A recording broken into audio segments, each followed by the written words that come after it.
नमस्कार, आप देख रहे हैं डेली 24 भारत में हूं आपके साथ अनीता शर्मा। दिल्ली विधानसभा चुनाव में फायर ब्रांड नेता और उत्तर प्रदेश के मुख्यमंत्री योगी आदित्यनाथ की एंट्री। सीएम योगी दिल्ली के सियासी दंगल में उतरकर 14 जनसभाएं करेंगे।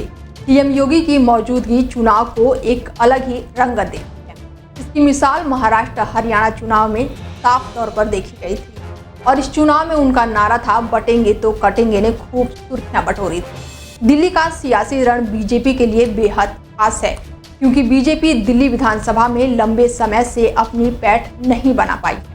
ऐसे समय में दिल्ली के विधानसभा चुनाव में यूपी के सीएम योगी की एंट्री बीजेपी के लिए बेहद खास मानी जाती है। उत्तर प्रदेश के मुख्यमंत्री का दिल्ली की सियासत में बीजेपी की ताकत बनने वाली है।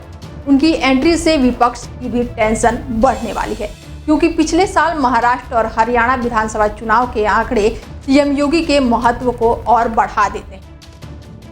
महाराष्ट्र में 30 सीटों पर उन्होंने प्रचार किया था, जिसमें से 22 सीटों पर महायुति की जीत हुई थी। वहीं हरियाणा की अगर बात करें तो हरियाणा में सीएम योगी आदित्यनाथ ने 14 सीटों पर खूब प्रचार किया था, जिसमें से बीजेपी को 9 सीटें मिली थी।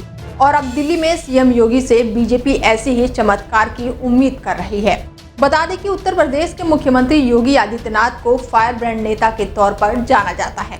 वो हर चुनाव में बीजेपी नेताओं के लिए रैलियों और जनसभाएं करते हुए देखे जाते हैं।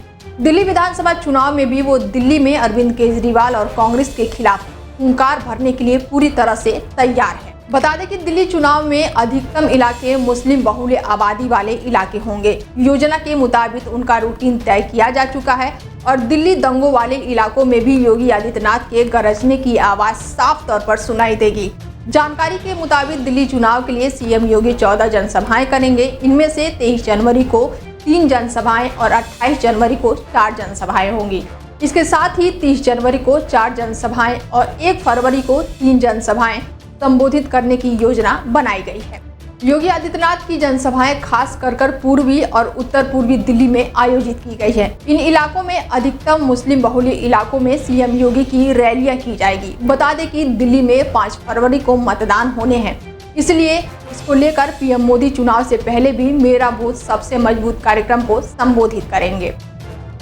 चुनाव से पहले राजनीतिक दलों ने अपनी चुनावी प्रचार तेज कर दिया है। इससे पहले बीजेपी ने स्वास्थ्य सेवा में सुधार, महिलाओं को सशक्त बनाना और वरिष्ठ नागरिकों को समर्थन करना और आवश्यक सेवाओं तक बेहतर पहुंच सुनिश्चित करने के वादे किए हैं। पार्टी ने दिल्ली के लोगों के लिए अधिक समावेशी और सहायक वातावरण बनाने के लिए नई योजनाएं शुरू करी है और साथ ही मौजूदा योजनाओं को बढ़ाने का संकल्प लिया है।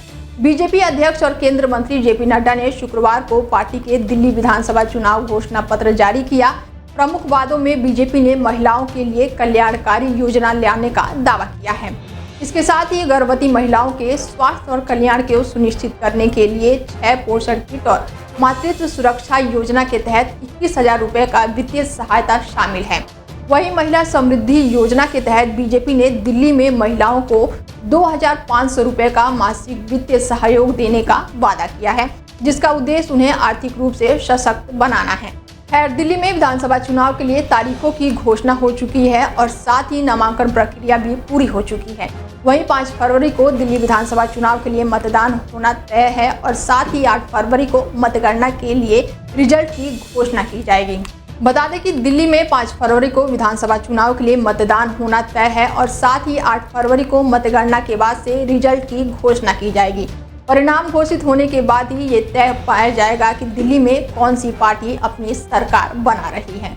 फिलहाल इस खास पेशकश में मेरे साथ इतना ही। देश दुनिया की तमाम बड़ी खबरों के लिए देखते रहिए डेली 24 भारत।